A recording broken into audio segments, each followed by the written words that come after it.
Saya ingat ketika menjelaskan tentang logika agama kepada seorang teman. Agama menjadi logik ketika kita memahami kitab suci bukan hanya karena teksnya, tetapi juga konteksnya.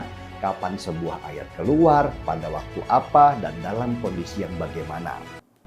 Saya kasih contoh sederhana begini ya. Tahun 1980-an ketika masih jadi mahasiswa nih, saya dikirimi uang oleh ibunda. Dulu ada yang namanya Wesel Pos.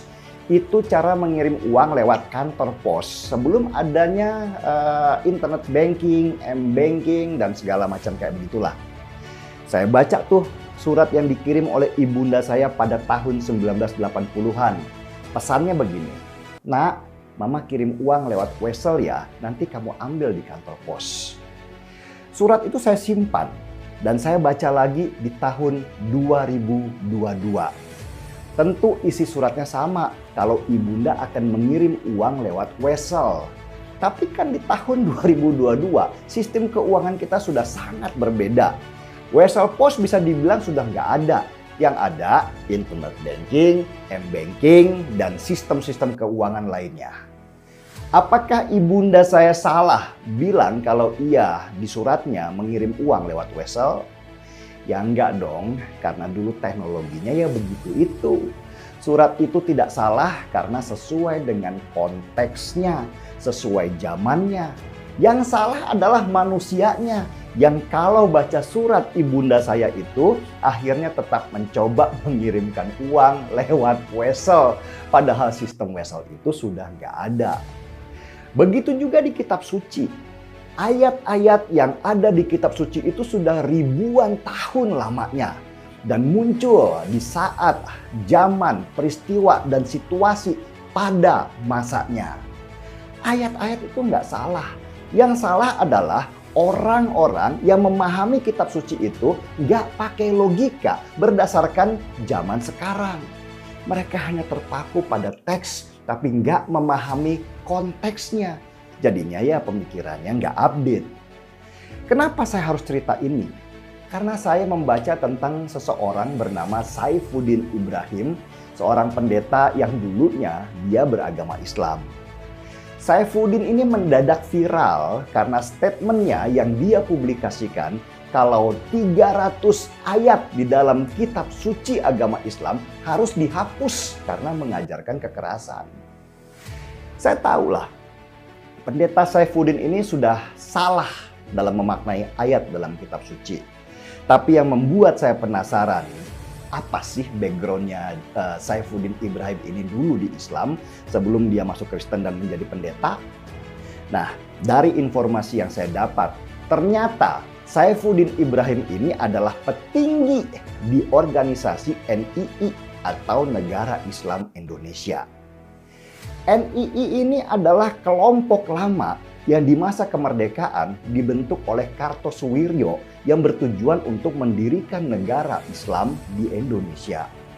Kartosuwiryo memelintir ayat-ayat dalam kitab suci sebagai fondasi dia untuk mendirikan negara Islam. Dan pemikiran Kartosuwiryo ini dulu dilawan oleh Presiden Soekarno. Tetapi akhirnya pemikiran Kartosuwiryo berkembang sehingga memunculkan pemberontakan di mana-mana. Di Sulawesi ada Kahar Muzakar, di Aceh ada Daud Bereh. Dan Kartosuwiryo sendiri akhirnya ditangkap oleh tentara Indonesia dan dihukum mati pada tahun 1962. Organisasinya NII atau Negara Islam Indonesia dan semua pemikirannya kemudian dinyatakan terlarang. Tapi meski mereka itu sudah terpecah, mereka tetap melakukan gerakan bawah tanah secara diam-diam.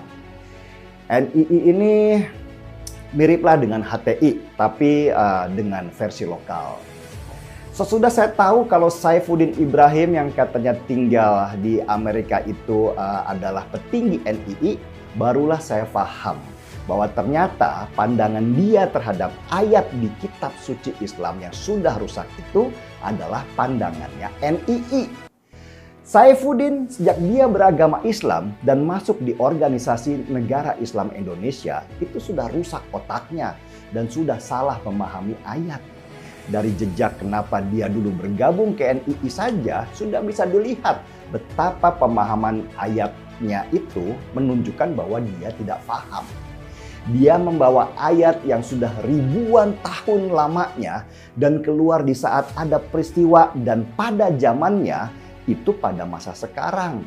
Ya rusaklah sudah pemahamannya. Itu persis seperti ketika Saifuddin Ibrahim mencoba mengirim uang pakai wesel pos karena bunyi surat ibunda saya begitu. Padahal sekarang sudah zamannya internet banking, m-banking. Ya udah nggak laku lagi lah sistem wesel pos pada zaman sekarang. Meski begitu, saya rasa umat Islam juga nggak perlu terlalu reaktif lah atau marah ketika Saifuddin Ibrahim bicara seperti itu. Reaksi marah itulah yang ingin didapat oleh Saifuddin. Dia bersembunyi di balik baju agama Kristen dan gelar pendeta untuk membenturkan umat Islam dan umat Kristen.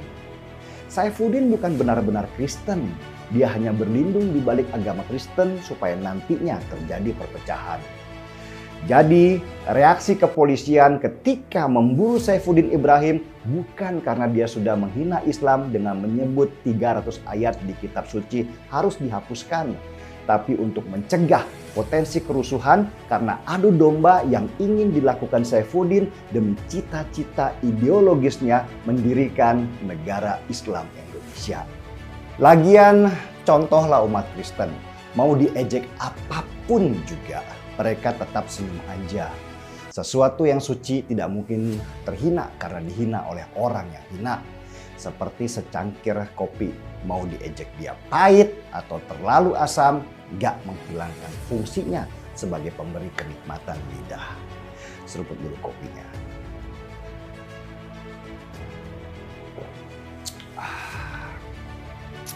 Mari kita bongkar semua. Saya Denny Siregar, kita di acara Timeline.